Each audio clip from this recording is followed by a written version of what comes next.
Hi, I'm Sherlock. Welcome to my new mystery case. In the chronicles of those singular cases which it has been my privilege to witness alongside my friend Mr. Sherlock Holmes, few have presented themselves with such an air of absolute impossibility as the affair which came to be known in the newspapers as the door that opened to nowhere. It was a matter that began, as so many of our most perplexing adventures did, on one of those particularly oppressive November evenings when the London fog descended upon the city like a suffocating shroud, transforming the familiar streets into a labyrinth of amber-lit uncertainty.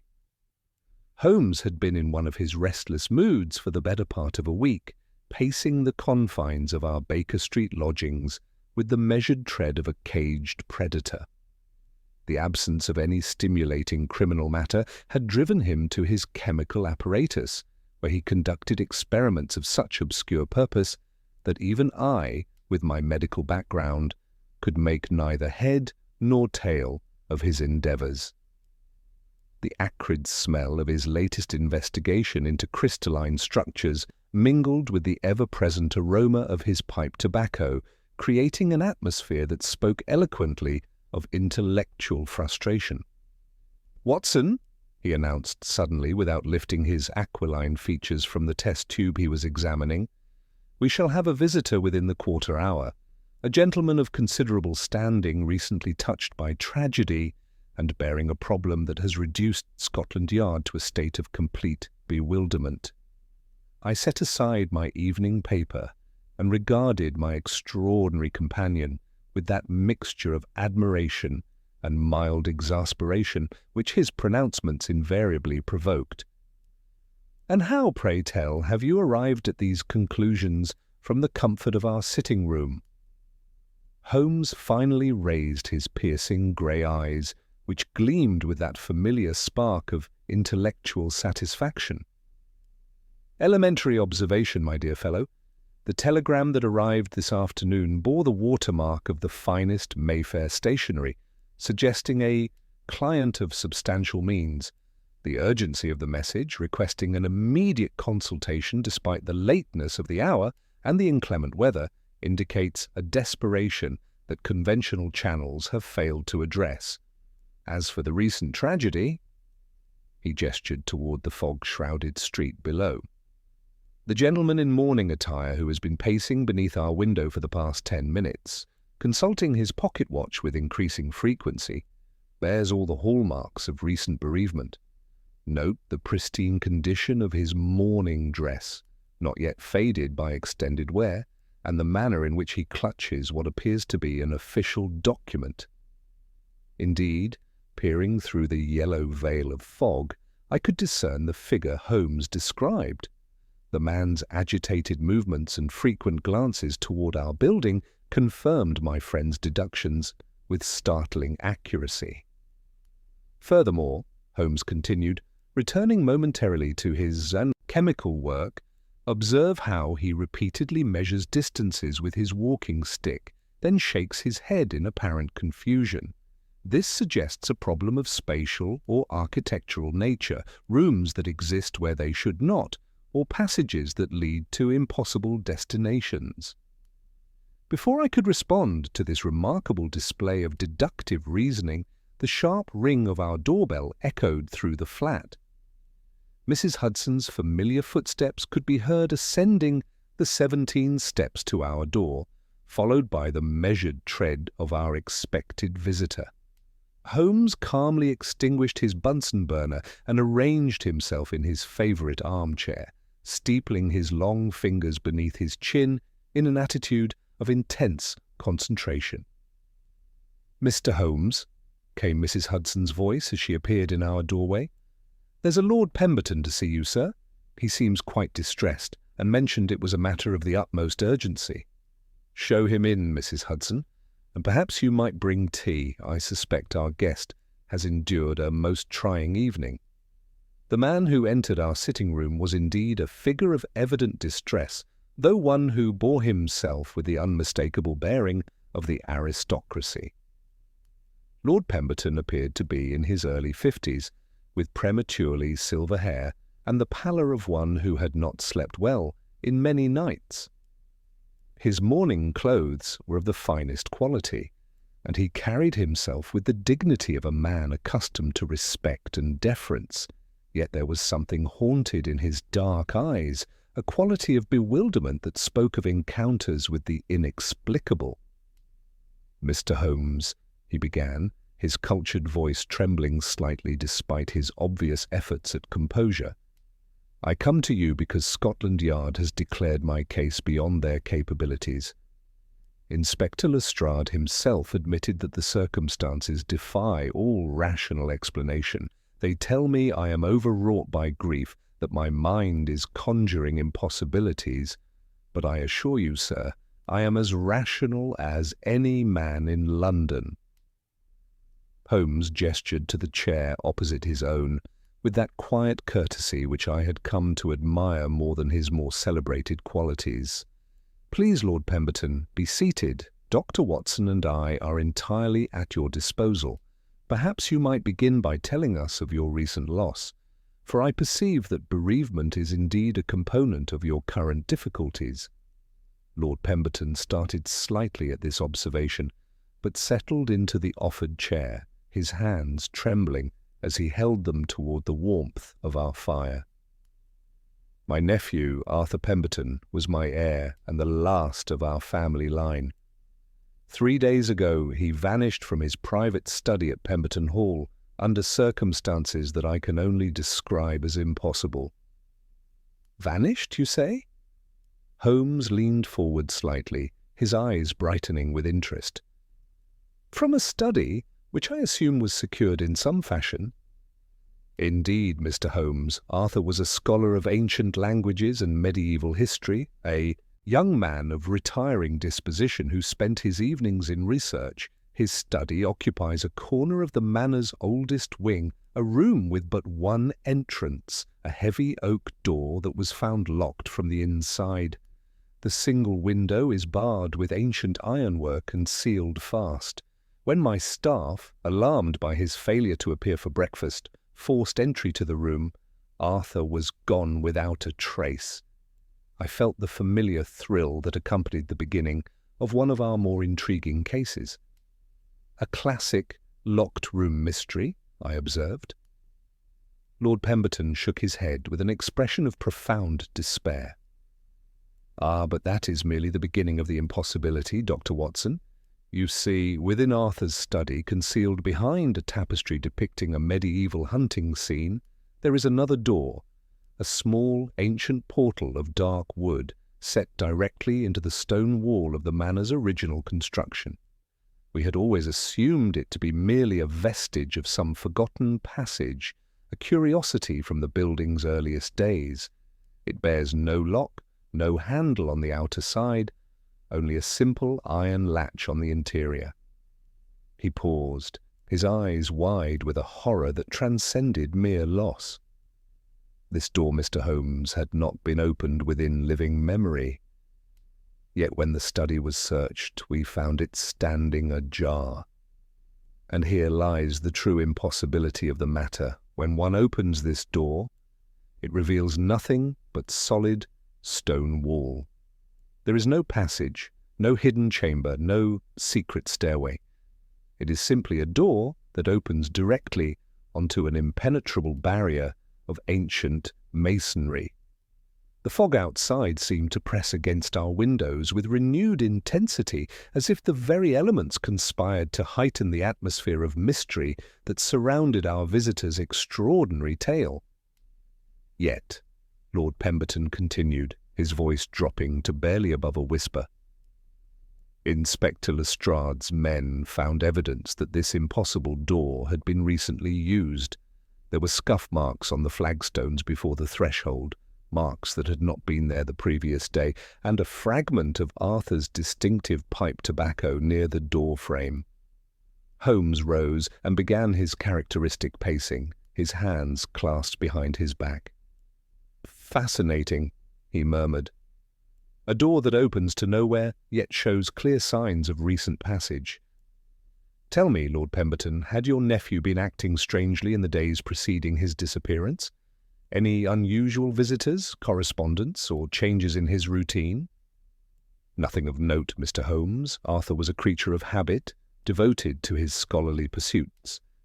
However, Lord Pemberton hesitated, then reached into his coat and withdrew a folded paper.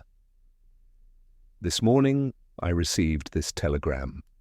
It purports to be from Arthur, sent from Dover, claiming he has embarked upon urgent business abroad. But I know my nephew's hand, Mr. Holmes, and this message troubles me greatly. Holmes examined the telegram with his magnifying glass, his brow furrowing in concentration. Most intriguing, the paper bears the correct telegraph office markings, yet there are inconsistencies in the handwriting that suggest— He paused, fixing Lord Pemberton with an intense stare. You mentioned that Scotland Yard examined the wall behind this mysterious door.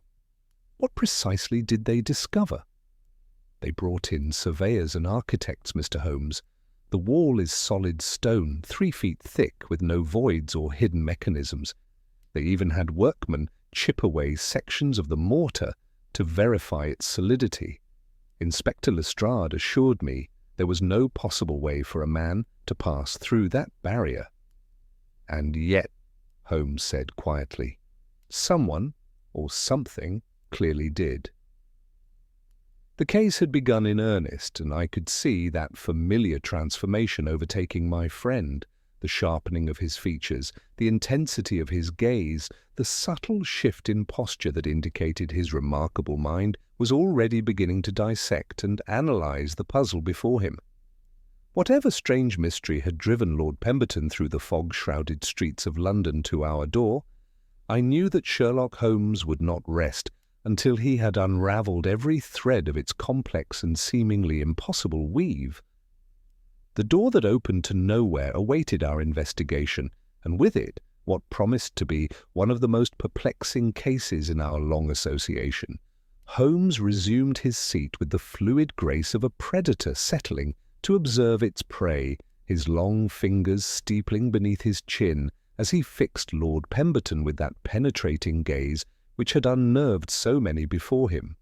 The silence stretched for several moments, broken only by the gentle hiss of our gas lamps and the distant rumble of hansoms navigating the fog-shrouded streets below. "We must be precise in our facts, Lord Pemberton," Holmes began, his voice carrying that tone of quiet authority which marked the commencement of his most systematic inquiries. "When exactly was your nephew last seen alive, and by whom?" "Shortly after 9 o'clock on the evening in question," our client replied, visibly steadying himself under Holmes's methodical approach. Mrs. Vale, our housekeeper, carried up his usual evening tray and found the study door locked as was his custom. Arthur spoke through the door, thanking her for the refreshment and requesting not to be disturbed until morning. When he failed to appear for breakfast, my butler Hargreaves knocked repeatedly without response. We were compelled to force the lock at precisely 8:15. The lock itself, was it intact before being forced? Any signs of tampering or recent manipulation?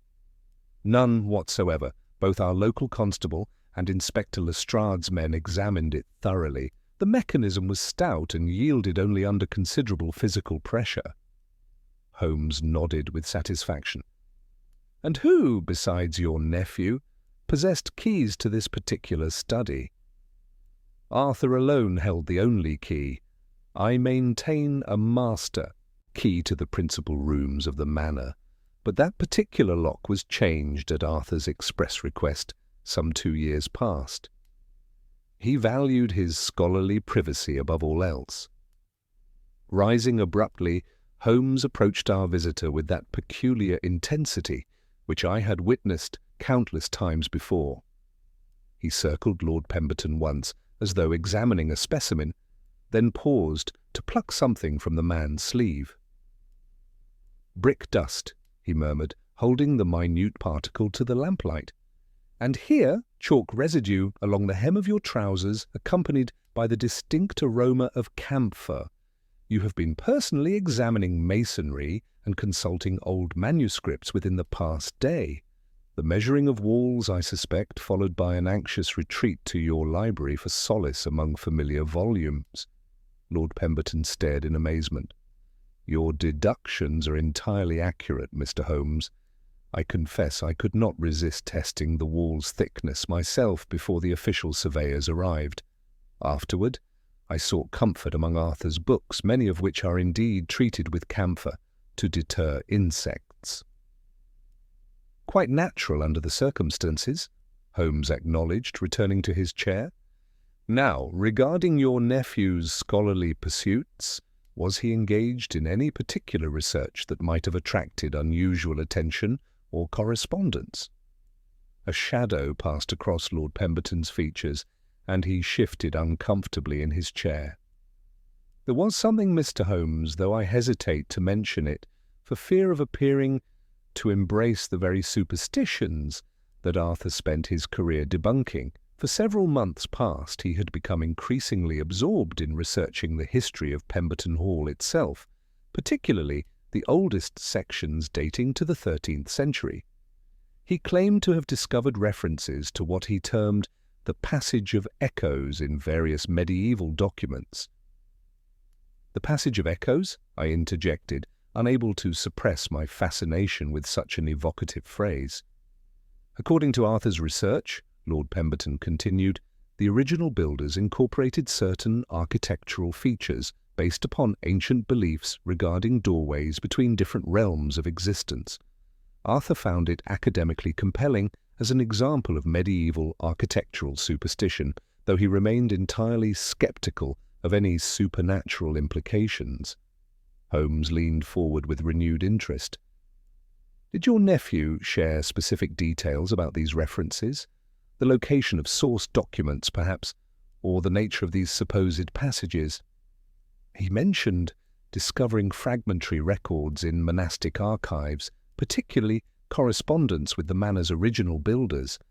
Arthur was quite excited about a manuscript describing architectural rituals involving the precise placement of doors and passages, complete with symbols carved into stone lintels and specific orientations relative to celestial alignments. Just last week he claimed to have made a significant discovery regarding that very door, which now stands inexplicably open." Holmes exchanged a meaningful glance with me, and I observed that familiar spark of intellectual excitement beginning to illuminate his aquiline features. He reached for the telegram that lay upon our table, examining it once more through his magnifying glass. "This message, purporting to be from Dover," he said, "bears certain characteristics that confirm your suspicions regarding its authenticity. Observe the general character of the handwriting, a competent imitation of your nephew's hand, yet the downstrokes waver slightly, suggesting someone working under constraint, perhaps standing at a public counter. The forger has practiced but cannot entirely suppress his own natural tendencies." Lord Pemberton's eyes brightened with the first genuine hope I had seen since his arrival. "Then you believe Arthur may yet be alive?" "I believe, Lord Pemberton, that we are dealing with a very human intelligence of considerable cunning, someone who understands both the physical properties of ancient architecture and the psychological impact of apparent impossibility." Holmes rose and moved to his desk, withdrawing paper and pen. "Dr. Watson and I shall examine your nephew's study tomorrow morning. In the meantime, I shall send telegrams to both the Dover Telegraph Office and Inspector Lestrade, requesting that no further interference occur with the mysterious wall until we have conducted our own investigation." As Holmes composed his messages with characteristic efficiency, I observed the transformation that invariably occurred when a case of genuine complexity presented itself. The restless energy that had plagued him for days was now focused with laser-like intensity upon the puzzle before us. "Take heart, Lord Pemberton," Holmes said, sealing the final telegram. "The door may indeed open to stone, but I am confident that somewhere in this elaborate charade lies a passage of an entirely different sort, one that we shall most certainly discover. The fog outside had begun to thin slightly, revealing the first pale hints of dawn. Our investigation into the door that opened to nowhere was about to begin in earnest. The morning journey to Pemberton Hall commenced beneath skies that had cleared considerably from the previous evening's oppressive fog, though wisps of mist still clung to the Surrey countryside like ghostly fingers reluctant to release their grip upon the landscape.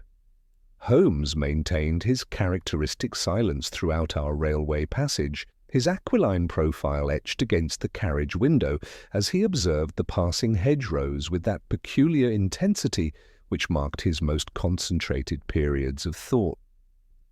I had learned through long experience to respect these contemplative moods, understanding that behind his apparent stillness, his remarkable mind was already constructing and discarding theories with the methodical precision of a master craftsman.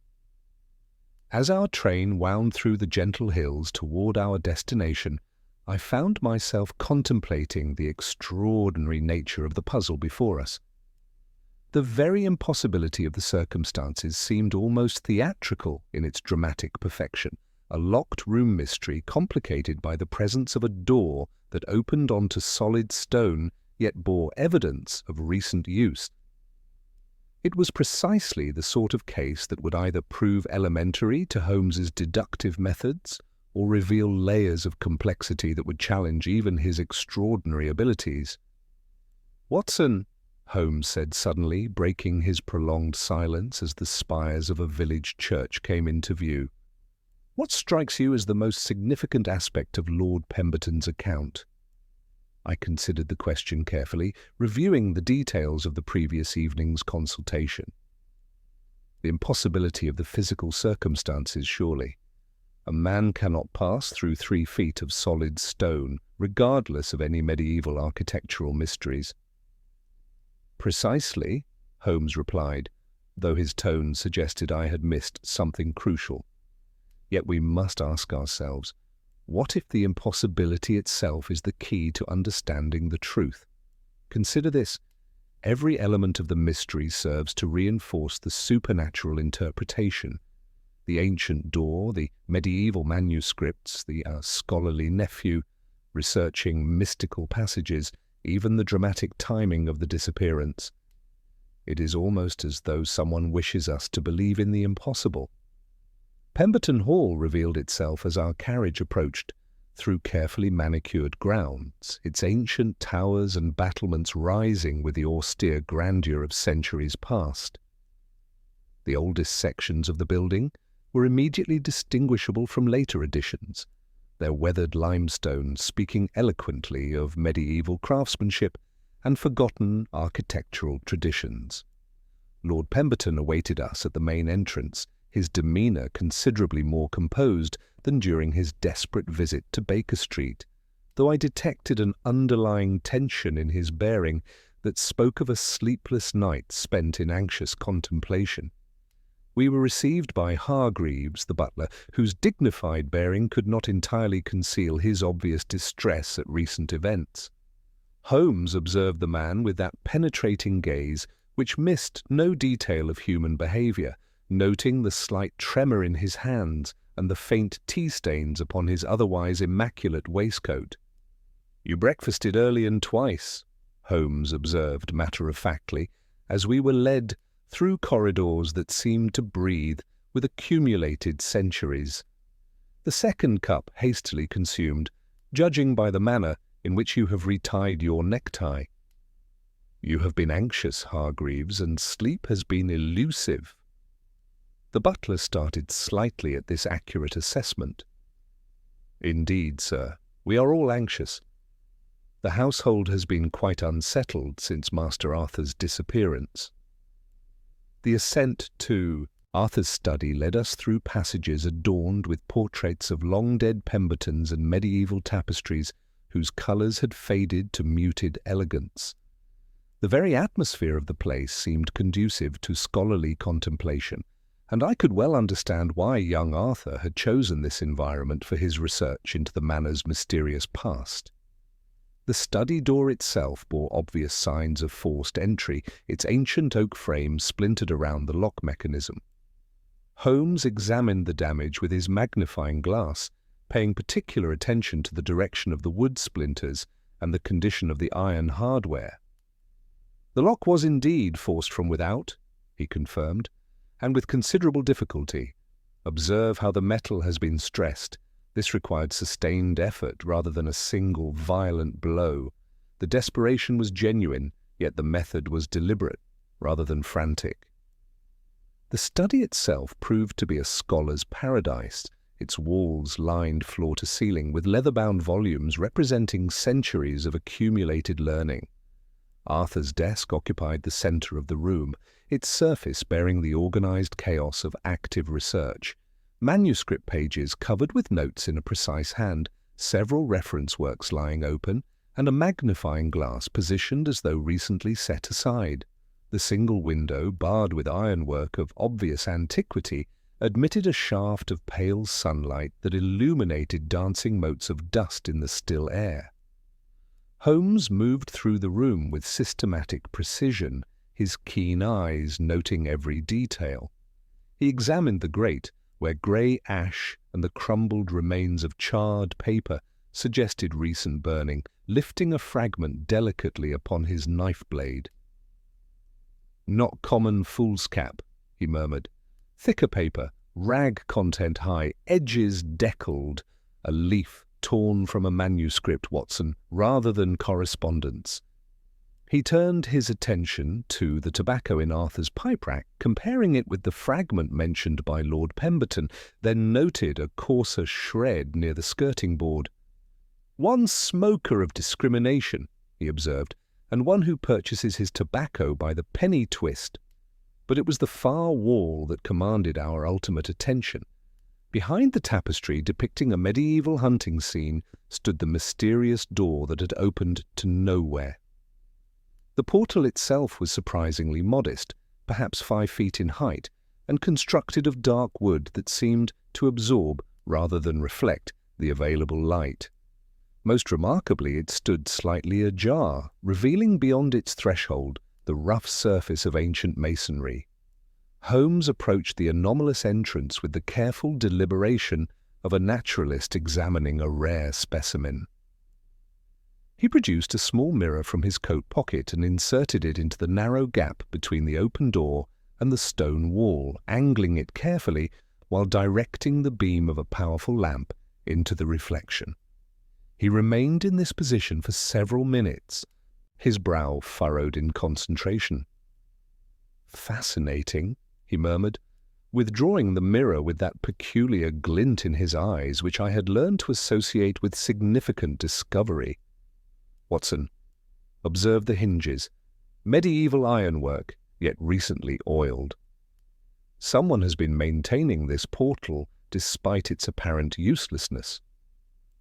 He then examined the floor directly before the threshold with meticulous care, his magnifying glass hovering inches above the flagstones. "These scuff marks are uneven, 2 sets overlapping, a heavier weight placed twice in slightly different positions, and here—" He produced tweezers and carefully extracted a tiny speck.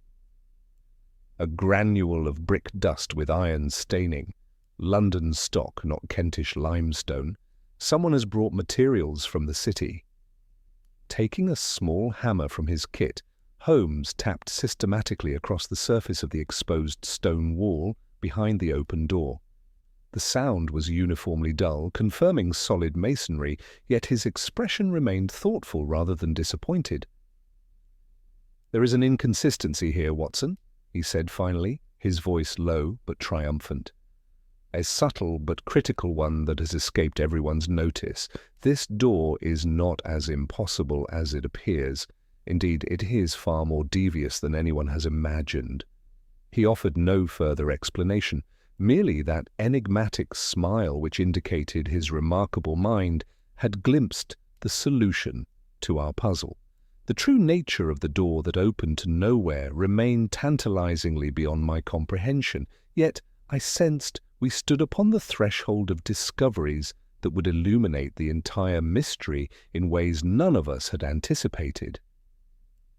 The investigation had begun in earnest, and with each passing moment, the impossible was beginning to reveal its very human origins. Holmes's enigmatic observation regarding the door's deceptive nature lingered in the study's scholarly atmosphere like a half-remembered melody, tantalizing yet incomplete.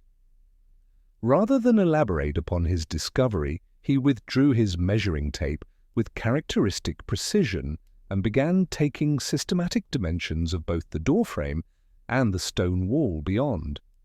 His movements possessed that methodical quality which I had learned to associate with the dismantling of elaborate deceptions, each measurement recorded in his notebook with mathematical exactitude. "Lord Pemberton," Holmes said without lifting his eyes from his calculations, "I shall require interviews with each member of your household staff who had regular contact with your nephew. Additionally, any records of recent deliveries or correspondence would prove invaluable to our investigation." Our host nodded eagerly, clearly relieved to have specific tasks that might contribute to unraveling the mystery. "Certainly, Mr. Holmes. Mrs. Vale, our housekeeper, attended to Arthur's daily needs, and Hargreaves can provide details of any deliveries. There was also young Timothy, the footman, who often carried messages to and from the study." While Holmes completed his measurements, I turned my attention to Arthur's desk, examining the scattered papers with the reverence due to another man's intellectual sanctuary. The young scholar had clearly been a meticulous researcher, his documents organized with academic precision. Among the materials, I discovered several notebooks filled with detailed observations about medieval architectural practices, complete with sketched diagrams of various door and passage configurations. "Holmes," I called, having discovered what appeared to be significant material, "you should examine these recent entries. Arthur seems to have made considerable progress in his research just before his disappearance." Holmes completed his final measurement before joining me at the desk. One particular leather-bound journal caught his attention, its pages filled with entries in Arthur's distinctive hand. His eyebrows rose slightly as he absorbed the contents with that rapid yet thorough comprehension which characterized his approach to textual evidence. "Most illuminating, Watson. Observe this entry from exactly 1 week ago. The measurements confirm my suspicions regarding the eastern wall. What appears to be solid construction may conceal architectural sophistication beyond medieval capabilities." And here, 2 days later, confirmed. The discrepancy is precisely as I theorized. Someone has taken considerable trouble to maintain this deception across centuries. Holmes immediately began examining the desk with renewed intensity, his long fingers probing every joint and seam in the ancient woodwork. Within moments, he discovered a hidden spring mechanism that revealed a narrow compartment containing a rolled manuscript and several loose pages covered with architectural calculations. The manuscript proved to be a medieval document written in Latin, its illuminated margins depicting strange geometric patterns and detailed instructions for the construction of doorways that could bridge the span between what is and what might be. According to Arthur's calculations, Holmes observed, studying the papers intently, there are significant discrepancies between the apparent and actual dimensions of various walls throughout this wing. The wall behind our mysterious door should be considerably thinner than it appears. At that moment, Mrs. Vale arrived at Holmes's summons. The housekeeper, a spare woman with worried eyes, described her routine on the night of Arthur's disappearance with precise duty. She had delivered his usual evening tray and noted nothing unusual save a faint smell of oil in the corridor, which she had attributed to maintenance of the nearby furniture. "Your sense of smell serves you well, Mrs. Vale," Holmes observed. "Oil indeed. though not for carpentry. Tell me, have there been any unusual deliveries to the manor in recent weeks? Hargreaves, when questioned, revealed that a heavy crate had arrived 3 days prior to the disappearance, brought by a hired cart from the railway station and addressed in Arthur's own hand. The carrier had been a London man with a rough accent, and the crate had been taken to the Old West Corridor near the study at Arthur's specific instruction. Holmes requested to examine what remained of the crate's packing materials. In the ash yard behind the scullery, he sifted through grey cinders with practised efficiency and extracted a fragment of label bearing the legend Woolwich Ironmongery, Holborn Viaduct. He also discovered a twist of stiff, reddish straw containing a thread of tarred cord. Shipping materials from London, Holmes murmured with satisfaction. Our young scholar ordered heavy apparatus and specifically forbade assistance in handling it. When young Timothy, the footman, was summoned, his nervous demeanour suggested knowledge he was reluctant to share.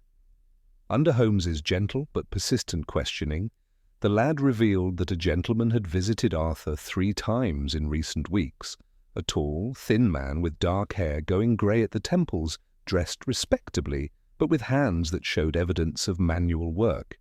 He carried himself proud, like he was somebody important, Timothy explained, but spoke quiet and careful-like. I heard them talking about measurements and calculations, and once the visitor said something about the mechanism remaining functional after all these centuries. Holmes's eyes sharpened with interest. And when did you last see this mysterious visitor? 2 evenings before Master Arthur disappeared, sir. He stayed quite late, past midnight, and when he left I heard him tell Master Arthur that everything would be ready for the appointed time. One final question, Timothy. On the evening of Arthur's disappearance, did you notice anything unusual about the study or its surroundings? The footman hesitated, then spoke with obvious reluctance. There were sounds, sir.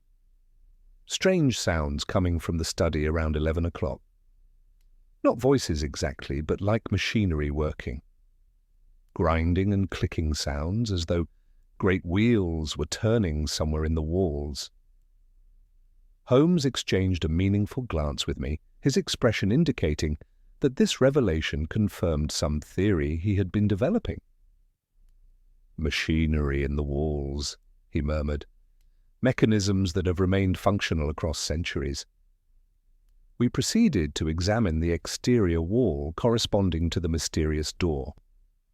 Holmes parted the thick ivy with a walking stick, revealing subtle variations in the mortar between certain stones, differences so slight that only the most practised eye would detect them. Below the wall he discovered bruised stems in the garden border and 3 parallel scratches in the stone coping, as if a metal edge had been repeatedly dragged and repositioned. Someone has been exceedingly clever, Holmes observed, extracting a pale fibre from a crack in the masonry. Whalebone reinforcement, the sort used in shipping crates from our Holborn ironmongers. Returning to the study, Holmes stood once more before the mysterious door, his measuring tape in hand as he aligned distances with mathematical precision. His expression grew increasingly thoughtful as he compared his calculations with Arthur's hidden research notes. "Watson," he said finally, his voice carrying that tone of quiet triumph which marked his most significant deductions, "we are dealing with something far more ingenious than a simple, locked-room mystery. This door that opens to nowhere is indeed exactly what medieval builders intended, not a passage to supernatural realms, but a mechanism of extraordinary sophistication." He turned to Lord Pemberton with renewed urgency. "I must ask that you send a groom immediately to ascertain whether Arthur's mysterious visitor can be located. The description suggests a man of technical expertise rather than scholarly pursuits, Additionally, no one must approach this wall again, either from within or without, until we have completed our investigation." "And my nephew?" Lord Pemberton asked, his voice barely above a whisper. "Do you believe him to be complicit in this deception, or its victim?" Holmes's expression softened slightly, though his eyes remained alert and calculating. "At present, I believe Arthur discovered something that others were determined to keep hidden. Whether his disappearance represents an escape or an abduction remains to be determined, but I am confident that the door has revealed nearly all its secrets to us. The true test now lies in confronting those who have orchestrated this elaborate charade." The mechanical sounds Timothy had described, the precisely ordered apparatus from London, the mysterious visitor with his talk of functional mechanisms, all these elements were beginning to form a pattern in Holmes's remarkable mind. The impossible door was revealing itself to be part of something far more complex and dangerous than any of us had initially imagined, and I sensed that our investigation was about to take a decidedly more perilous turn. The afternoon had progressed with methodical precision when the sound of hoofbeats announced the groom's return from his urgent mission. The young man dismounted with obvious excitement, his face flushed from hard riding and the satisfaction of successful inquiry. "Mr. Holmes," he called breathlessly as he approached the manor's entrance. "I've found him, sir. The gentleman Master Arthur was meeting, he's been staying at the Red Hart Inn these past weeks, taking a private parlour and hiring their dog-cart for late-evening journeys." Holmes emerged from the study with that expression of keen anticipation which marked significant developments in his investigations. "Excellent work. What name did he provide, and what manner of man did the innkeeper describe?" "He signed the register as Mr. Lionel Sykes, sir, and paid his account in gold sovereigns. The landlord said he had the look of a craftsman about him, hands marked by honest work, but carrying himself with considerable pride, most particular about his privacy, sir, and always smelled of machinery oil and workshop dust." Within the hour, Holmes had dispatched telegrams to both the theatrical suppliers in Holborn and the ironmongers whose label we had discovered among the burned materials. The replies arrived with gratifying promptness, confirming our growing suspicions about the true nature of Arthur's mysterious research.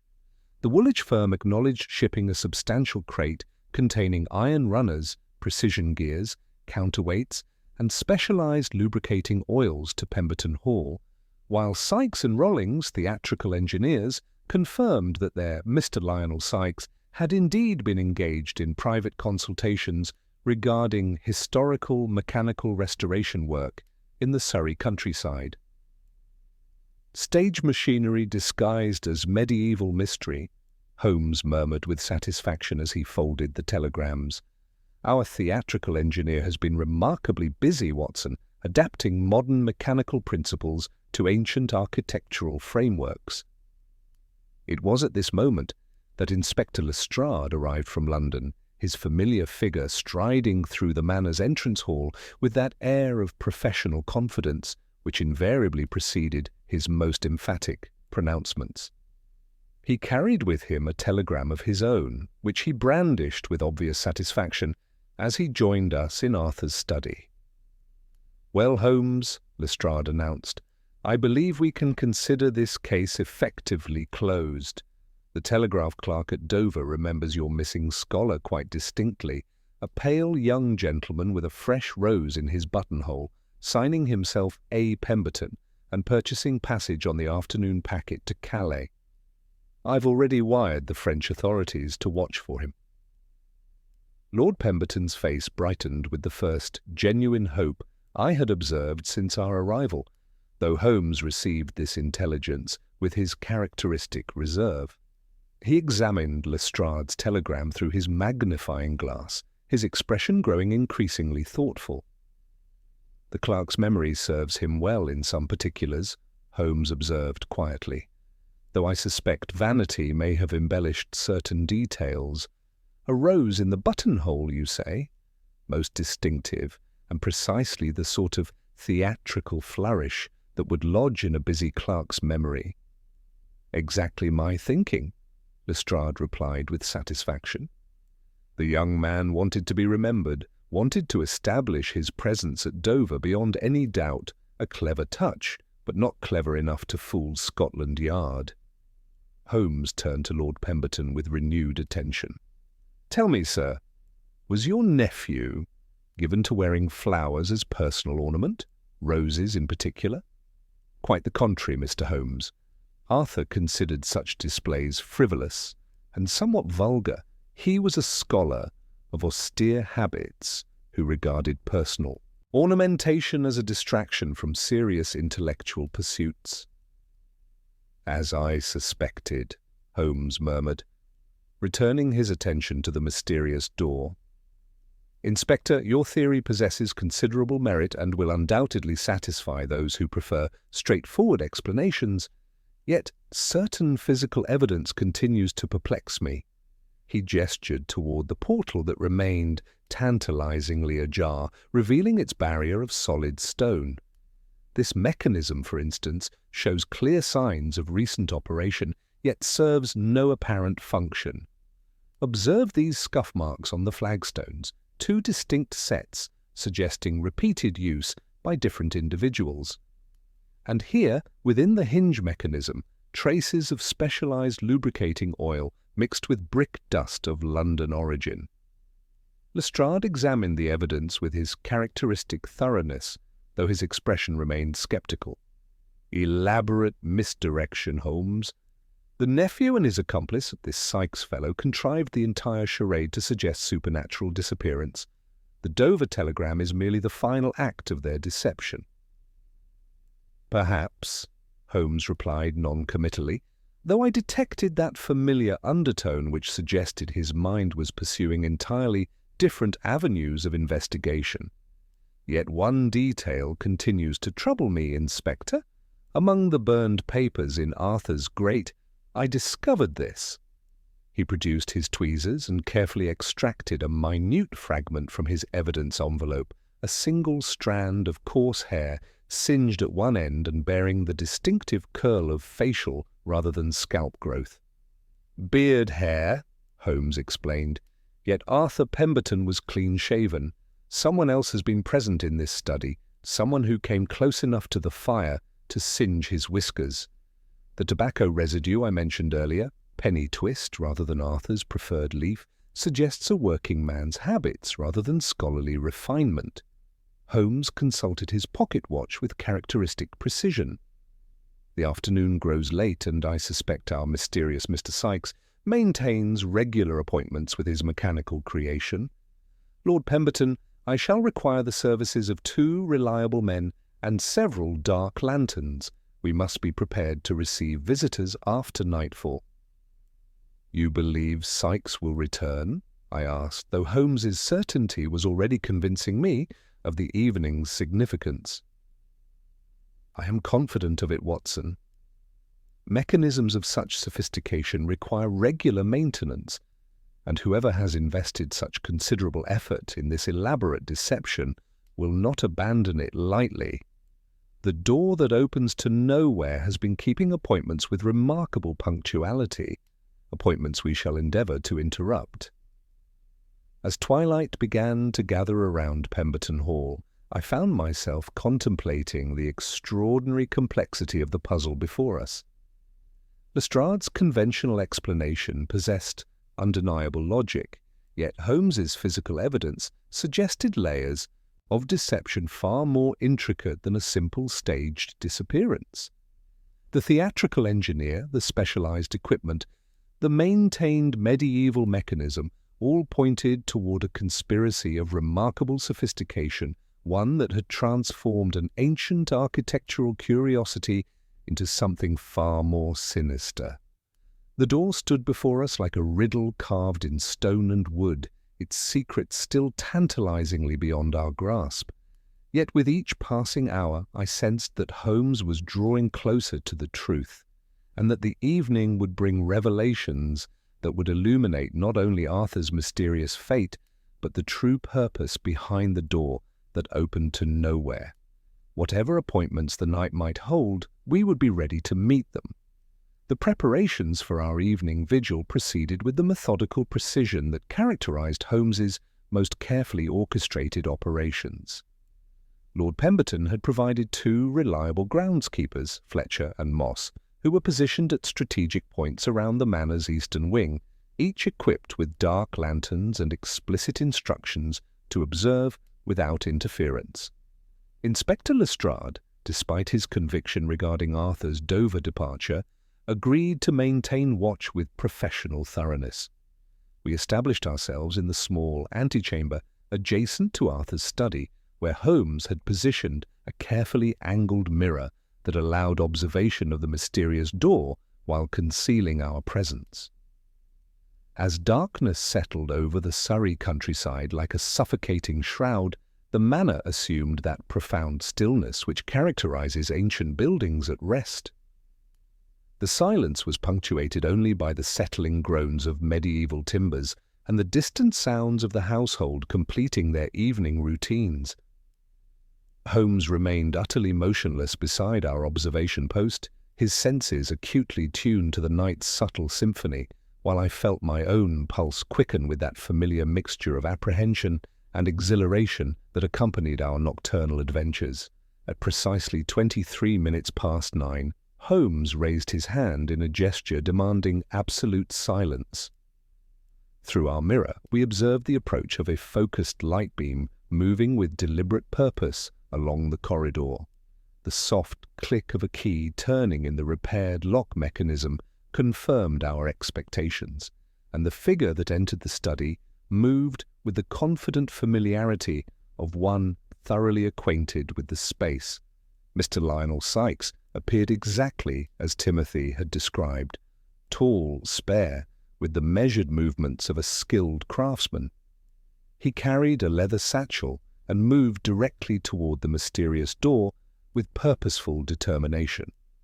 From his satchel he produced a collection of specialized tools that gleamed dully in his bull's-eye lantern's light, including a peculiar L-shaped instrument bearing the distinctive markings we had observed on our earlier evidence. Sykes knelt before the partially open door and began manipulating something within the frame itself, his movements suggesting intimate knowledge of hidden mechanisms. He inserted his specialized tool into an almost invisible seam in the mortar, a point I realized Holmes must have identified during our afternoon examination. A soft click echoed through the study, followed by a low, grinding sound as ancient gears slowly engaged after long disuse. What we witnessed next defied every assumption we had formed about the barrier beyond the threshold.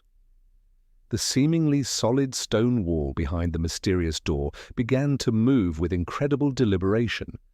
Rather than sliding or swinging, the massive stone section began to retract inward, revealing a narrow vertical passage that descended into darkness.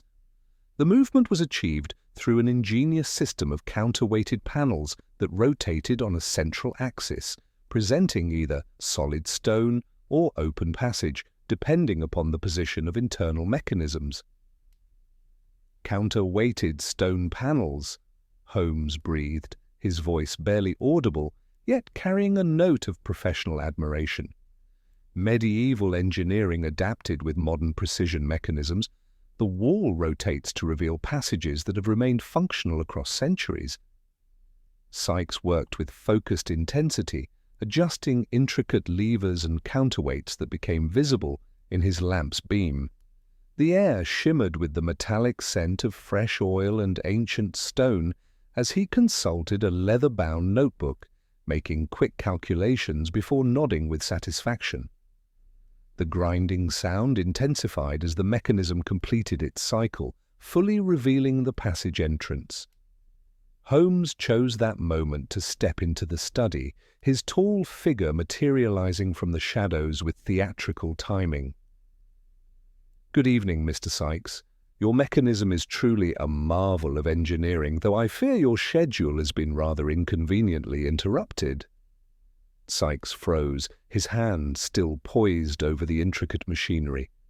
The lamp beam flickered as his grip tightened, and he slowly turned, his face registering surprise and dawning realization. Behind him, the newly opened passage stood like a dark invitation into the unknown depths beneath Pemberton Hall.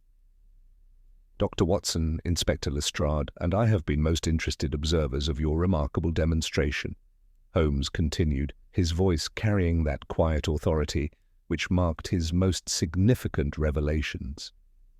This door that opens to nowhere has finally revealed its true nature, not a supernatural portal, but a masterpiece of mechanical deception that transforms medieval architecture into the centerpiece of a very modern criminal enterprise. The theatrical engineer's composure cracked as he realized the full extent of our knowledge. His hand moved instinctively toward his coat, but Lestrade had already emerged from concealment, his official presence filling the study with the weight of legal authority. The mechanism stood fully revealed, its ancient secrets exposed by the very expertise that had been employed to exploit them.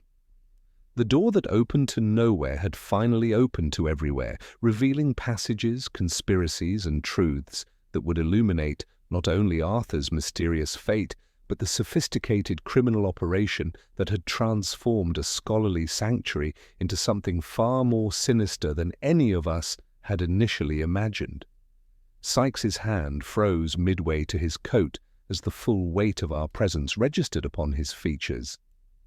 The theatrical engineer's shoulders sagged in defeat, though his eyes continued to dart between the revealed passage and our assembled group with the calculating expression of a man weighing increasingly desperate alternatives. Inspector Lestrade had already positioned himself strategically, his hand resting meaningfully upon his service revolver.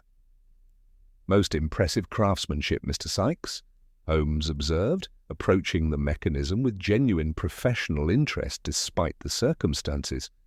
The integration of modern precision engineering with medieval architecture represents considerable ingenuity. I particularly admire how you've maintained the original counterweight system while incorporating contemporary refinements for your specific purposes. "You understand nothing of what you've stumbled upon," Sykes replied, his voice carrying the bitter edge of a man whose life's work had been exposed at the moment of its greatest triumph. "This mechanism has waited centuries for someone with the skill to restore its function. Arthur Pemberton may have deciphered the architectural riddles, but he lacked the practical expertise to unlock their true potential." Holmes examined the intricate gearing with his magnifying glass, noting the careful balance between ancient stonework and modern metallurgy. The passage beyond stood, revealed like a dark throat waiting to swallow secrets, its stone steps disappearing into depths that spoke of considerable engineering ambition. Indeed, the medieval builders possessed remarkable sophistication, yet I suspect your interest extends beyond mere historical preservation, does it not? The theatrical engineer's expression grew defiant, though I detected an underlying current of genuine passion beneath his criminal resolve. Arthur discovered references to a repository of manuscripts and artifacts that have remained undisturbed since the dissolution of the monasteries. Knowledge that could revolutionize our understanding of medieval learning, illuminated texts of extraordinary beauty and incalculable historical value. "So you offered to assist him in his scholarly pursuits?" I interjected, though Holmes's expression suggested we were approaching more complex revelations. "Arthur was brilliant but hopelessly naive," Sykes continued, his voice growing more animated as he spoke of his former collaborator. "He decoded the architectural mysteries, located the mechanism, even calculated the precise measurements needed to restore functionality. When he advertised for a theatrical engineer familiar with stage machinery, I recognized the opportunity immediately. But Arthur—" He shook his head with evident frustration. "Arthur spoke of donating everything to museums, of sharing the knowledge freely with academic institutions. Such idealism would have squandered the most significant archaeological discovery in centuries. Holmes stepped closer to the revealed passage, his lamp beam penetrating the darkness beyond. The narrow stone steps descended at a steep angle, and a cool draught emanated from the depths, carrying with it the faint scent of parchment and the metallic tang of fresh oil. And the Dover telegram, the carefully orchestrated evidence of Arthur's departure. That deception was necessary to buy us time, Sykes admitted, his composure beginning to crack under Holmes's methodical questioning. My employer insisted upon absolute discretion until the most valuable manuscripts could be properly catalogued and relocated to more appreciative collectors. Your employer? Holmes's eyes sharpened with renewed interest. You were not acting independently in this enterprise? Before Sykes could respond, the sound of footsteps echoed from the depths of the revealed passage, measured, deliberate steps accompanied by the flickering approach of lamplight from below. Holmes immediately extinguished his own light and gestured for absolute silence, positioning himself strategically beside the passage entrance while Lestrade drew his revolver with professional efficiency. Two figures emerged from the stone throat, both carrying heavy canvas sacks and moving with the purposeful efficiency of men completing familiar work. The first was a thick-set individual with the weathered complexion of outdoor labor, while his companion possessed the lean build and alert manner of someone accustomed to surveillance. Neither appeared to expect company. The illuminated manuscripts from the eastern chamber are secured, the thick-set man reported to Sykes, apparently unaware of our presence in the shadows. The buyers in Amsterdam are particularly interested in the 13th century psalters. Morrison estimates we can complete the removal of the remaining texts within the fortnight. Holmes chose that moment to re-illuminate his lamp, flooding the study with sudden brilliance that revealed our assembled group to the startled newcomers. Gentlemen, I believe we have discovered the true nature of your archaeological enterprise, not scholarly research, but systematic looting of a medieval repository for commercial profit in continental markets. The two men dropped their sacks instinctively, ancient parchments spilling across Arthur's study floor, illuminated texts of extraordinary beauty, their medieval colours still vibrant after centuries of careful preservation in the underground repository. The thick-set man made a sudden movement toward the passage, but Holmes was prepared for such desperation. "I wouldn't recommend it," Holmes said quietly, his walking stick positioned to block any retreat through the narrow opening. "Inspector Lestrade has summoned additional constables, and the grounds are thoroughly watched. Your enterprise has reached its conclusion." Lestrade moved efficiently to secure the criminals, though his expression remained troubled as he examined the scattered manuscripts. "And Arthur Pemberton himself, Holmes? If these men have been systematically looting this repository, what became of the young scholar who discovered it?" Sykes's composure finally cracked completely under the weight of accumulated evidence and the futility of further deception.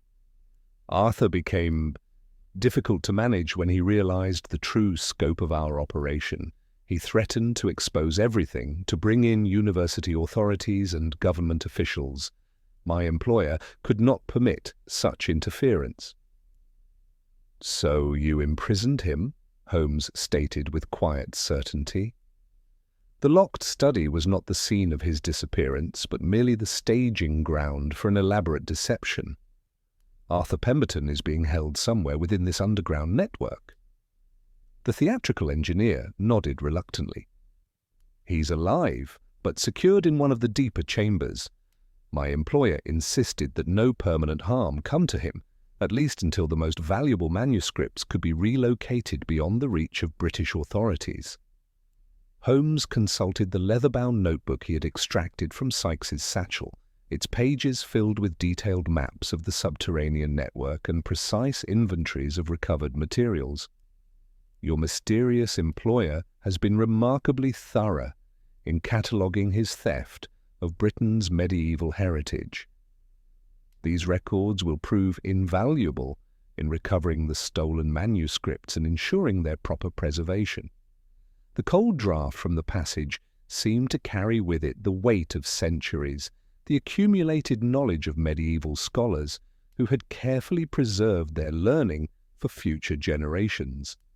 The door that opened to nowhere had finally revealed its true purpose, not as a portal to supernatural realms, but as the entrance to a criminal enterprise that had transformed scholarly discovery into systematic cultural theft.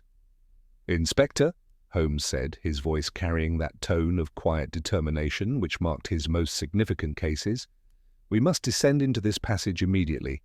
Arthur Pemberton's safety depends upon swift action, and I suspect we shall find evidence of a conspiracy far more extensive than even these revelations suggest."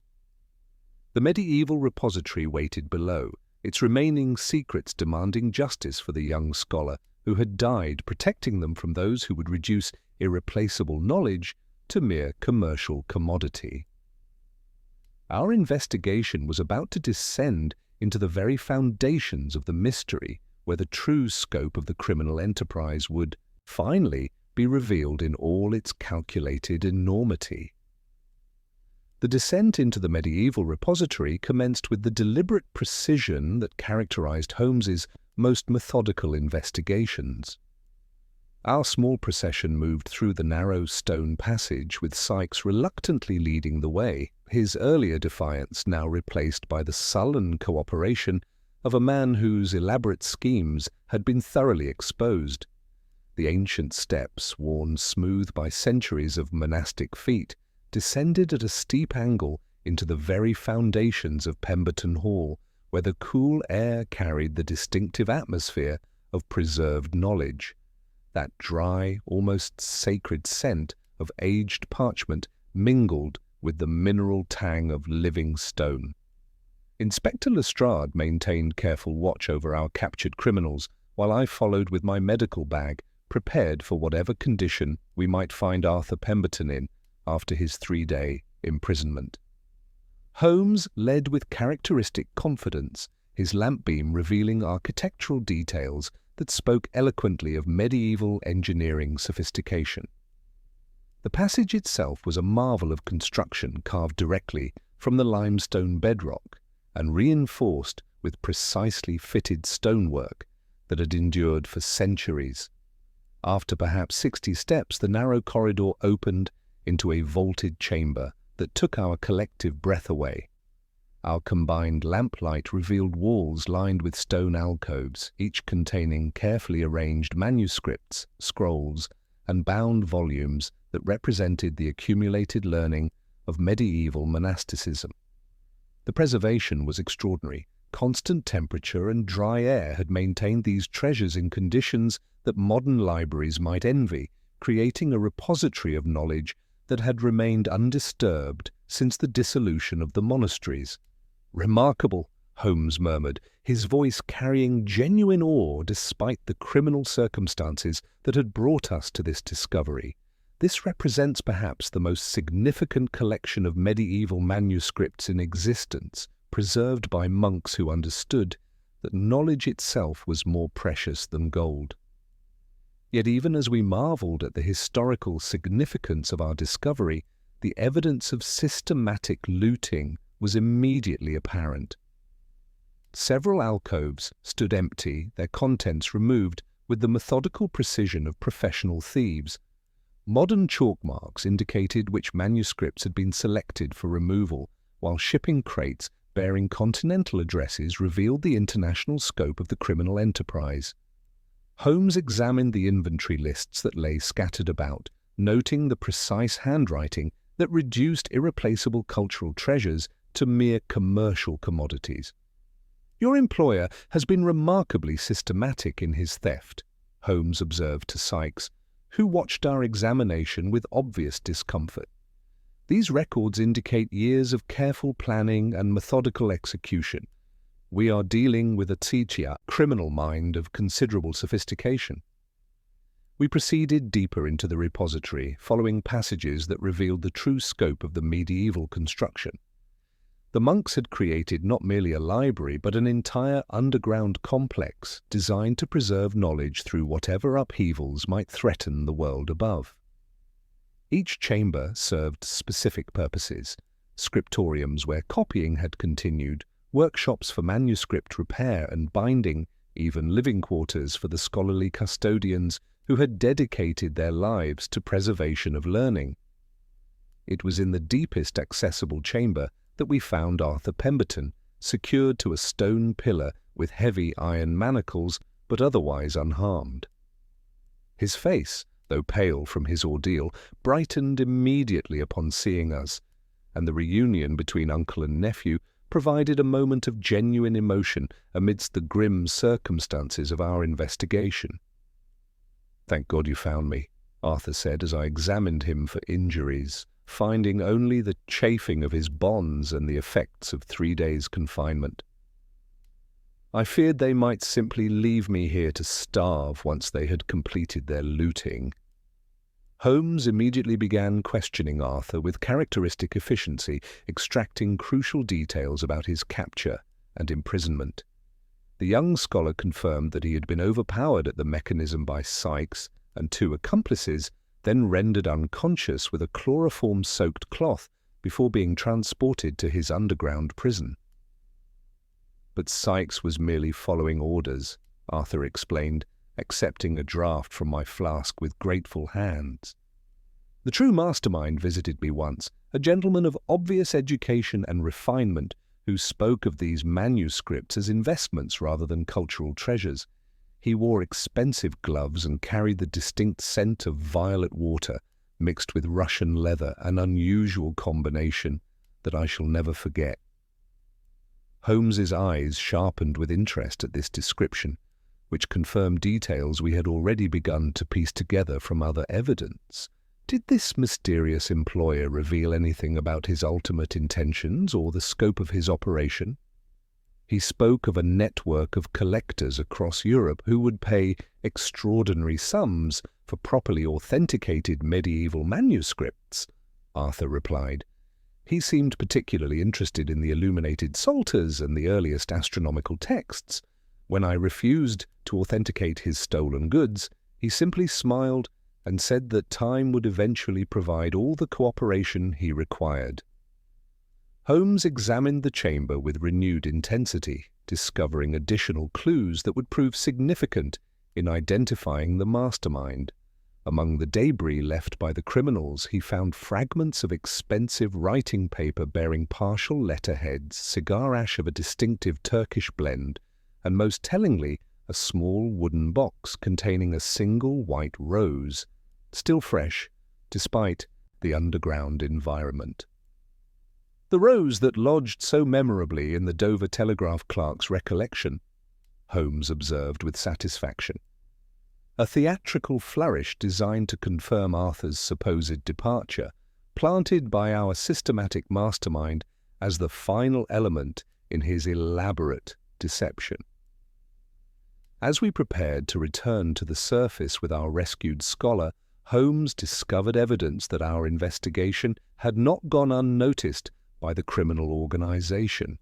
Fresh chalk marks on the passage walls had been altered to mislead pursuit, while oil spatter on the stone floor indicated recent mechanical activity in the ancient counterweight system. "Someone has been here very recently," Holmes announced, with sudden urgency. "The mechanism has been deliberately sabotaged to prevent our return through the primary passage. We must find an alternative route immediately." Sykes, faced with the prospect of being trapped in his own elaborate prison, reluctantly revealed the existence of a secondary passage that led to the ruins of the old chapel. This emergency exit, he explained, was the preferred route of the mysterious mastermind, who valued discretion above all else in his criminal enterprises. As we made our way through the narrow secondary passage, Holmes's expression grew increasingly grim. "Watson," he said quietly, I fear we have rescued Arthur and captured the subordinates, but the true architect of this elaborate theft has anticipated our every move. We are dealing with a criminal mind that delights in theatrical misdirection and possesses resources that extend far beyond these ancient walls.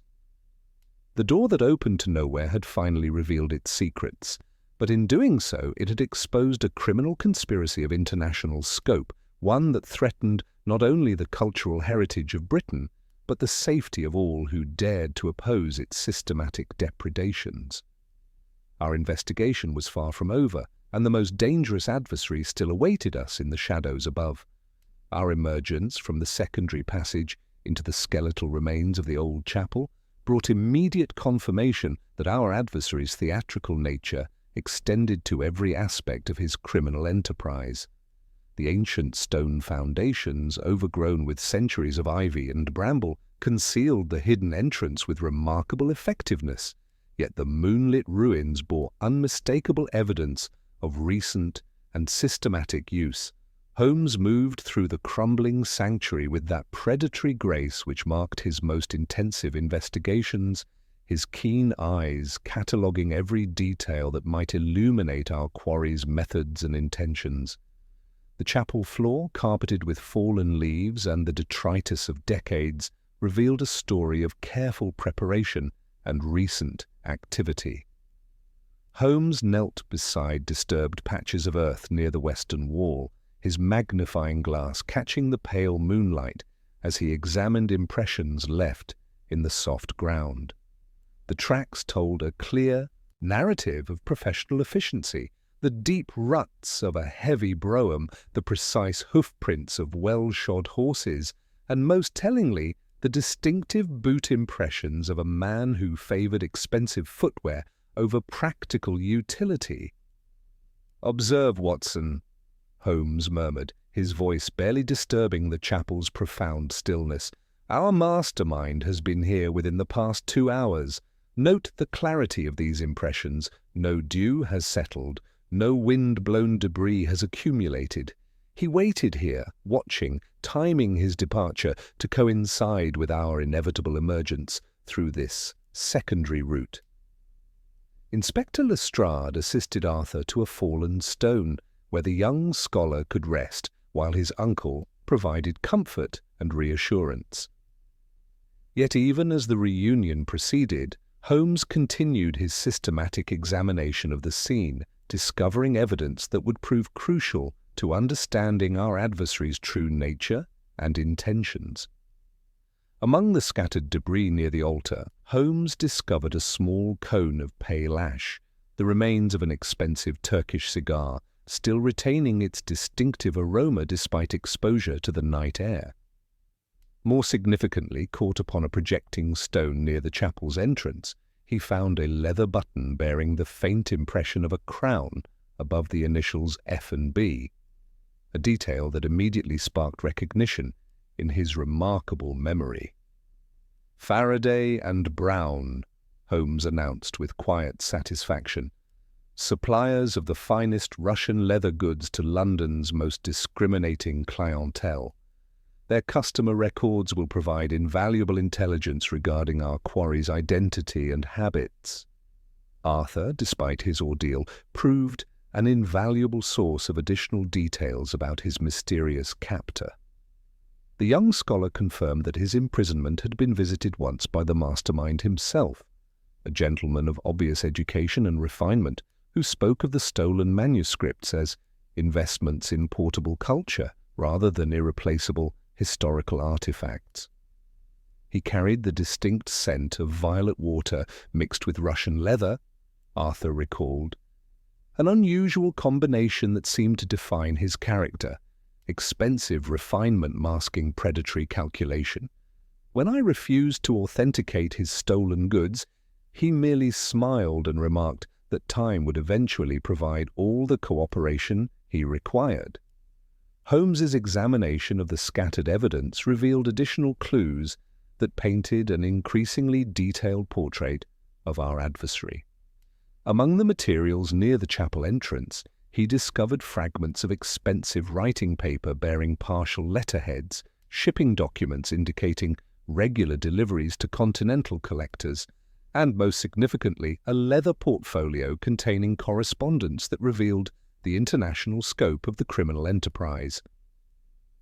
"We are dealing with something far more sophisticated than simple theft," Holmes observed, studying the recovered documents whilst at lamplight. These letters discuss specific manuscripts by catalogue numbers, reference established shipping routes to Amsterdam and Vienna, and suggest a network of scholarly criminals operating across multiple countries. The implications of our discovery were becoming clear as Holmes assembled the evidence we had gathered. The door that opened to nowhere had revealed not merely a single repository of stolen manuscripts, but the existence of a criminal organization that threatened the cultural heritage of medieval scholarship throughout Europe. The mastermind's combination of academic expertise and international connections had created an enterprise capable of systematic cultural destruction on an unprecedented scale. "Professor Mortimer Whitmore," Arthur said suddenly, his face paling, as memory supplied the missing piece of our puzzle. "He was my examiner during my undergraduate studies at Oxford, dismissed 3 years past amid whispers of trafficking in stolen antiquities. I had assumed he had simply retired to private scholarship, but his knowledge of medieval texts would make him uniquely qualified to identify the most valuable manuscripts." Holmes nodded with grim satisfaction as this revelation confirmed the pattern emerging from our evidence. A scholar turned criminal, possessing both the academic credentials to authenticate medieval manuscripts and the continental connections to dispose of them profitably. The violet water and Russian leather goods suggest a man who maintains expensive tastes despite his criminal activities. As we prepared to return to the manor house, Holmes discovered fresh carriage tracks in the drive, deep impressions suggesting a heavy vehicle that had departed within the past hour. The distinctive pattern of the wheel rims and the spacing of the horse hooves indicated a private brougham of expensive construction, travelling at considerable speed toward the London road. "Professor Whitmore has concluded his business here," Holmes announced with certainty, but his departure was carefully timed to provide him maximum advantage while leaving us a trail of evidence. A man of such theatrical inclinations cannot resist the dramatic gesture, even in retreat. Inside the manor, Holmes immediately began orchestrating our response with characteristic efficiency. He dispatched telegrams to Scotland Yard and the Continental Police, providing detailed descriptions of the stolen manuscripts and Whitmore's known associates. More importantly, he sent urgent communications to the major auction houses and private dealers, warning them to watch for medieval texts being offered under suspicious circumstances. The inventory lists recovered from the underground repository provided a comprehensive catalogue of the cultural devastation that Whitmore's organization had perpetrated. Illuminated psalters from the 12th century, astronomical treatises that had influenced medieval learning, and philosophical works representing centuries of scholarly achievement, all reduced to mere commercial commodities in a systematic assault upon Britain's intellectual heritage. "We must act swiftly," Holmes declared, consulting his pocket watch with characteristic precision. "Whitmore will attempt to complete his London operations and flee to the continent before our investigation can expose the full scope of his network. The evidence suggests he maintains a regular schedule of appointments with potential buyers, appointments we must intercept before he can disappear into the anonymity of continental collecting circles." Holmes turned to Sykes, whose earlier defiance had crumbled under the weight of accumulated evidence and the futility of further deception. "Your next scheduled meeting with Whitmore, when and where?" The theatrical engineer, thoroughly demoralized by the collapse of his elaborate schemes, consulted his leather-bound notebook with trembling hands. "Tomorrow evening at 10:30, the private parlour at the Red Hart Inn." He insisted upon a white rose in the window as a signal that the coast remained clear. Holmes's eyes brightened with that familiar spark of intellectual triumph that marked his most decisive moments. Excellent. We shall provide Professor Whitmore with a white rose he will long remember, assuming, of course, that he survives our appointment to do so. The case had evolved far beyond the mysterious disappearance of a young scholar into a confrontation with one of the most dangerous criminal minds we had ever encountered. The door that opened to nowhere had finally revealed its ultimate secret, not supernatural mystery, but human greed transformed into systematic cultural destruction that threatened the intellectual heritage of civilization itself. Our investigation was approaching its climax, and with it, a confrontation that would determine not only Arthur's ultimate fate, but the preservation of irreplaceable knowledge for future generations. Professor Whitmore's combination of scholarly brilliance and criminal ambition had created an adversary worthy of Holmes's greatest efforts, and I sensed that our final encounter would test every aspect of my friend's remarkable abilities. The game, as Holmes would say, was now truly afoot, and the stakes had never been higher.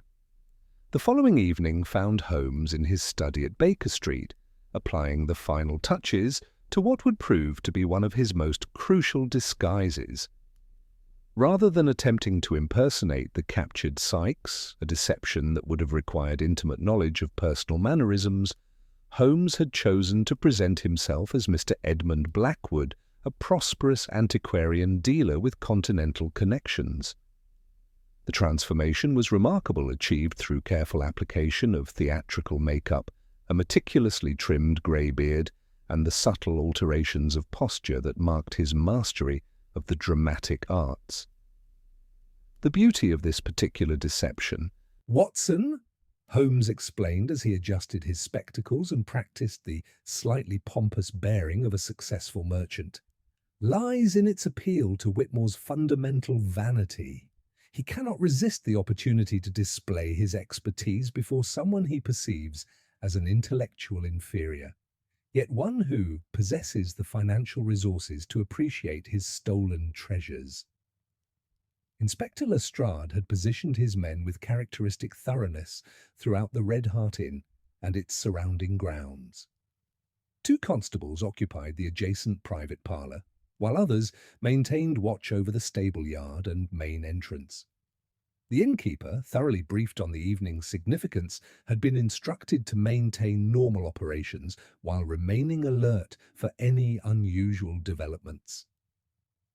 The white rose stood in its appointed place upon the window-sill, its pale petals catching the lamplight like a beacon visible from the coaching road.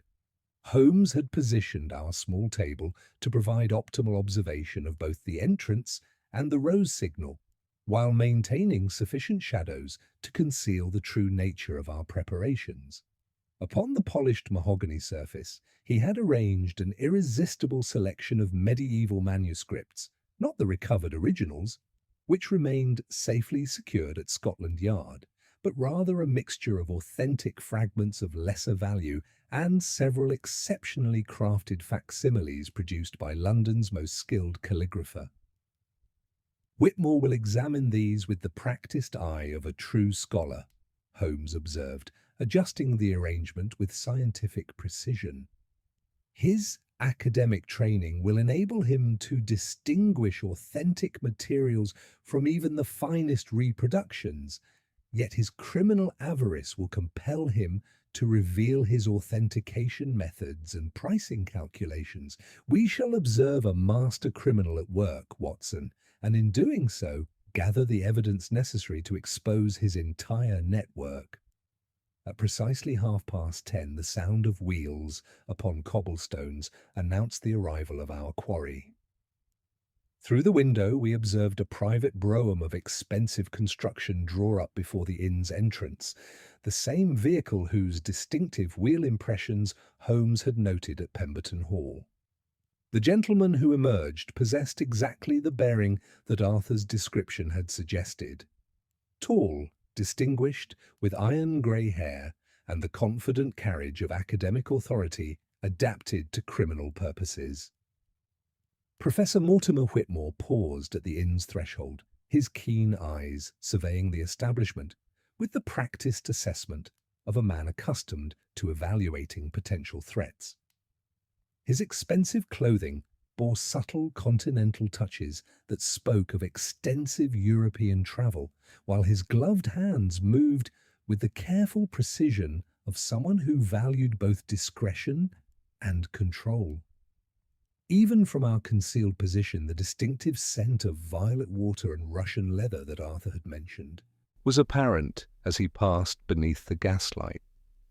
Rather than immediately entering the inn, Whitmore lingered by the entrance, his gaze methodically examining the facade with almost imperceptible scrutiny.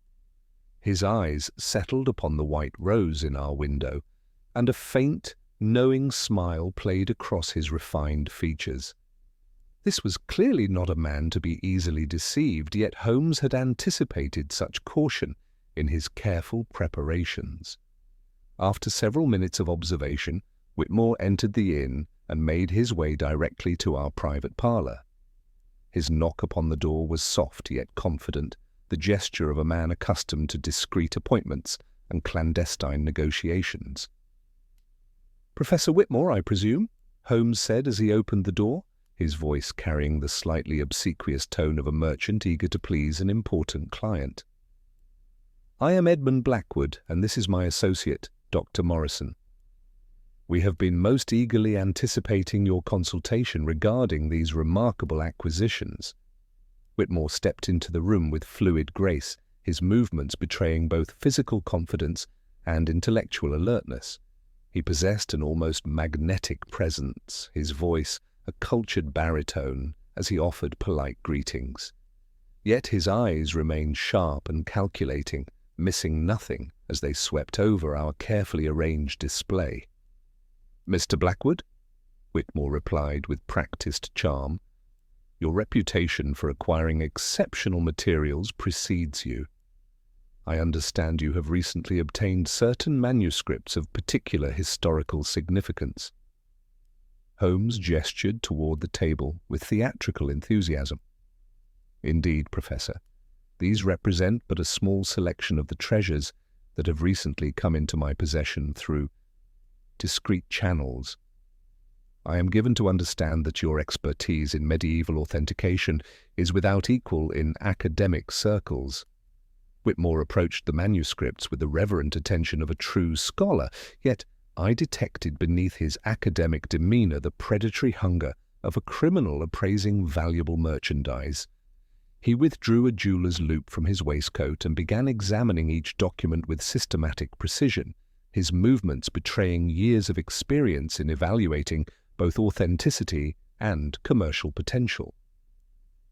"Remarkable preservation," he murmured, lifting one of the genuine fragments with hands that trembled slightly with excitement.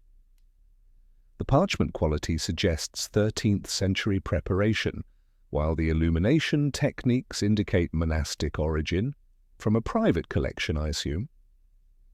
"Most discreet sources," Holmes replied vaguely, watching with intense interest as Whitmore continued his examination. "I find that the finest acquisitions often require unconventional procurement methods." As Whitmore reached the most convincing of our facsimiles, I observed a subtle change in his expression, a momentary hesitation, quickly masked by professional composure. His scholarly training had detected the deception, yet his criminal instincts prevented him from immediately revealing his suspicions. "These are most intriguing, Mr. Blackwood," Whitmore said finally, straightening to face us with that chilling smile which Arthur had described. However, I confess some disappointment. I had expected a more comprehensive collection, perhaps materials from the recently discovered repository at Pemberton Hall. The casual mention of Pemberton Hall, delivered with such confident knowledge, provided the confirmation Holmes had been seeking. Whitmore was not merely aware of our investigation, but had been monitoring our activities with systematic attention to detail. "Ah, Pemberton Hall," Holmes replied, his voice losing its merchant's affectation and gaining the steely authority of London's greatest consulting detective. "A most illuminating discovery, Professor. One that has led us to quite a comprehensive understanding of your systematic theft of Britain's cultural heritage." Whitmore's charming facade evaporated instantly, his eyes narrowing as he recognized the true nature of our encounter. His hand moved with practiced subtlety toward a concealed pocket in his waistcoat, where I suspected he carried some form of personal protection. "Mr. Sherlock Holmes," Whitmore said with grudging admiration, "I should have anticipated that the great detective would eventually involve himself in such matters. Your reputation for theatrical revelations is well established, though I confess surprise at finding you in such provincial circumstances." At that precise moment, the door burst open to admit Inspector Lestrade and 2 constables, their official presence filling the small parlour with the weight of legal authority. Whitmore's hand froze in its movement toward his hidden weapon, his face registering the first genuine shock I had observed since his arrival. "Professor Mortimer Whitmore," Lestrade announced with official gravity, "you are under arrest for the systematic theft and trafficking of national treasures, the unlawful imprisonment of Mr. Arthur Pemberton, and conspiracy to defraud the Crown of irreplaceable cultural artifacts." Whitmore surveyed the scene with remarkable composure despite the obvious collapse of his elaborate criminal enterprise. His gaze lingered on Holmes with something approaching professional respect, then moved to the exposed entrance where additional constables prevented any possibility of escape. "A most elaborate production, Mr. Holmes," he conceded, his voice retaining its cultured precision even in defeat. "I confess that I had underestimated both your theatrical abilities and your understanding of academic psychology. The manuscripts were cleverly chosen, authentic enough to engage my scholarly interest, yet sufficiently suspicious to reveal my methods of evaluation." Holmes inclined his head slightly in acknowledgement of this professional courtesy. "Your network represents criminal sophistication of the highest order, Professor, yet your fundamental weakness lay in the very academic pride that made your enterprise possible. You could not resist the opportunity to display your expertise, even when prudence demanded retreat." As Lestrade's men secured the prisoner, Whitmore maintained that unsettling smile which suggested his criminal mind continued to calculate possibilities even in apparent defeat. The door that opened to nowhere had finally led us to its ultimate architect, yet I sensed that our investigation had revealed only the visible portion of a conspiracy whose roots extended far deeper into the shadows of international crime than any of us had initially imagined. The trap had closed with perfect precision, yet Holmes's expression suggested that our work was far from complete. Professor Whitmore's capture marked not the end of our adventure, but rather the beginning of revelations that would illuminate the true scope of the threat to Britain's cultural heritage. The following morning found us assembled once more in the familiar comfort of our Baker Street lodgings, where the pale November light filtered through our windows with the clarity that follows a storm's passing. Holmes had arranged what he termed the final act of our medieval drama, with characteristic attention to both comfort and ceremony. Lord Pemberton and his nephew Arthur occupied the chairs nearest our fireplace, their evident relief at the successful resolution tempered by the gravity of what had been revealed. Inspector Lestrade sat with professional satisfaction, his notebook ready to record the conclusions of what had proven to be one of our most intricate investigations. Upon our table lay several of the recovered manuscripts, their medieval illuminations catching the morning light, like jeweled windows into a vanished world. Holmes stood before our assembled group with that particular expression of quiet triumph which marked his most successful deductions, his long fingers steepled as he prepared to illuminate the remarkable chain of reasoning that had transformed an impossible mystery into a very human criminal conspiracy.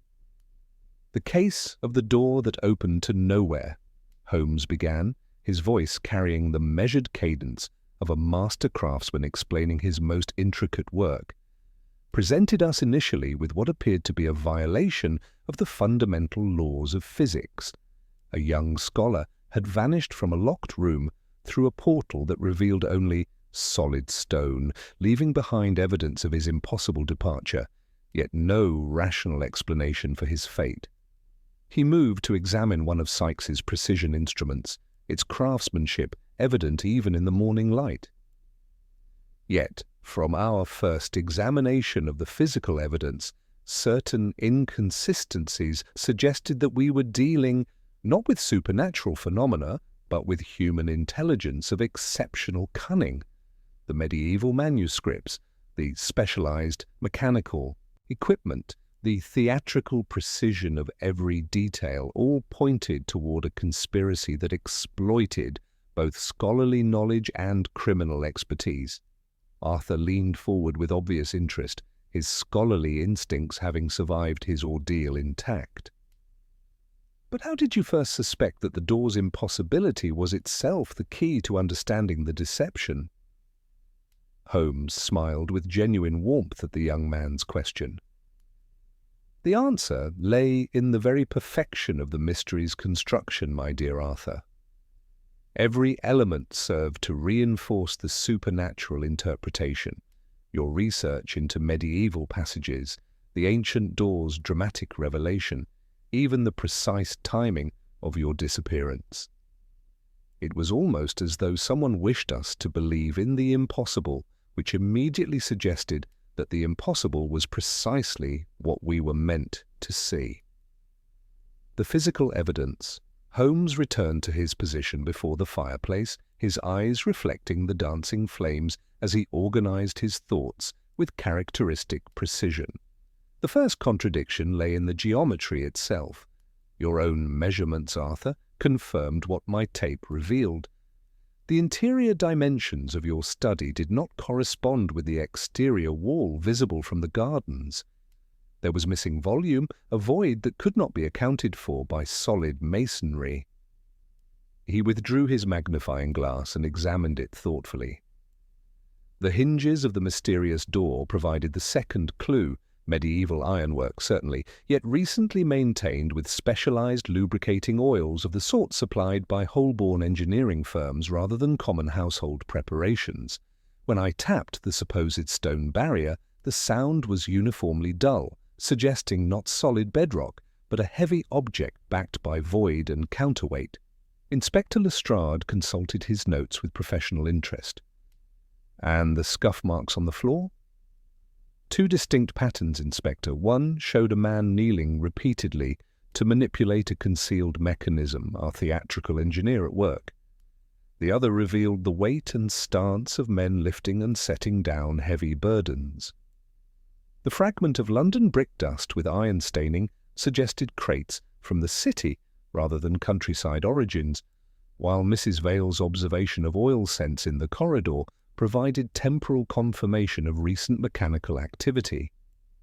Holmes's expression grew more serious as he addressed the deeper implications of our discovery.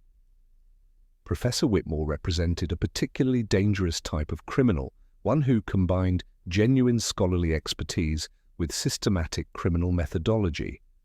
His academic dismissal from Oxford had not diminished his knowledge of medieval manuscripts, but rather transformed that knowledge into a tool for cultural destruction on an unprecedented scale.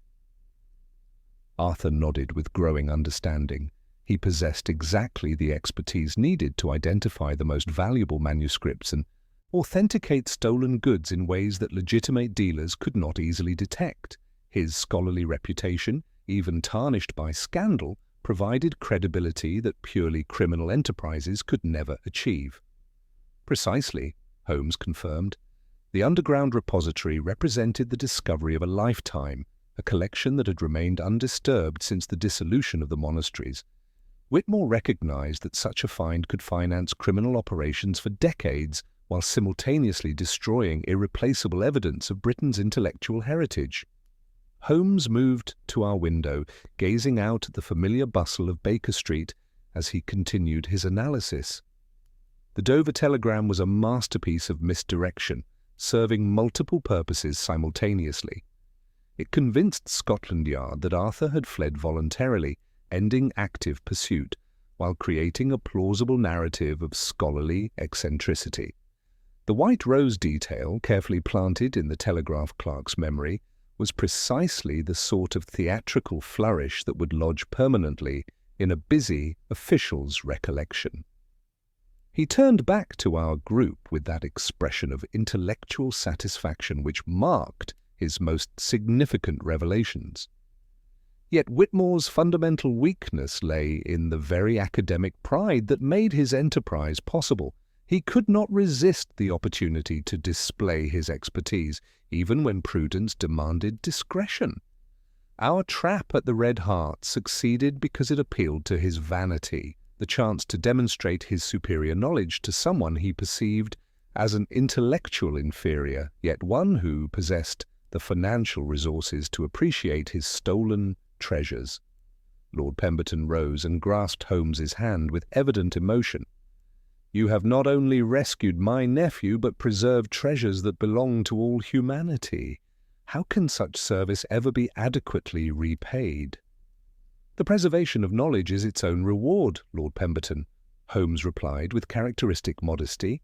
"These manuscripts represent not merely medieval scholarship, but the preserved wisdom of classical antiquity, knowledge that exists nowhere else in the world. Arthur's research will continue, but now with proper support and protection for the treasures he has helped to preserve." Inspector Lestrade gathered his papers with professional satisfaction. "Whitmore will face charges for theft, imprisonment, and conspiracy to defraud the Crown of national treasures. His continental network is being systematically dismantled, and the recovered manuscripts will be properly preserved for scholarly study. The case is closed, Holmes, and justice has been served." As our guests took their leave, Holmes settled into his favourite armchair with that expression of quiet contentment which marked the successful resolution of a particularly challenging case. The morning light streaming through our windows illuminated the recovered manuscripts, their medieval colours still vibrant after centuries of careful preservation. "Watson," he said finally, reaching for his pipe with characteristic deliberation, "we have been privileged to witness something remarkable, the preservation of knowledge across centuries through the dedication of scholars who understood that learning itself is more precious than gold. The monks who built that repository knew they were living through times of upheaval, yet they dedicated their lives to ensuring that wisdom would survive whatever darkness might descend upon civilization." I settled into my own chair, reflecting upon the extraordinary complexity of the case we had just concluded. The door that opened to nowhere ultimately opened to everywhere, revealing not only criminal conspiracy but treasures of learning that connect us directly to the ancient world. Holmes nodded with quiet satisfaction, his grey eyes reflecting the dancing flames of our fire. The case began with impossibility, yet concluded with revelations that seem almost miraculous in their significance. Professor Whitmore's elaborate deception has been exposed, the stolen manuscripts recovered, and Arthur Pemberton restored to his scholarly pursuits. He drew thoughtfully upon his pipe, already turning his remarkable mind toward whatever new mystery might next demand our attention. "The impossible, my dear Watson, is merely the improbable awaiting proper investigation. As long as there are doors that appear to open to nowhere, there will be a need for someone to reveal the passages that lie beyond."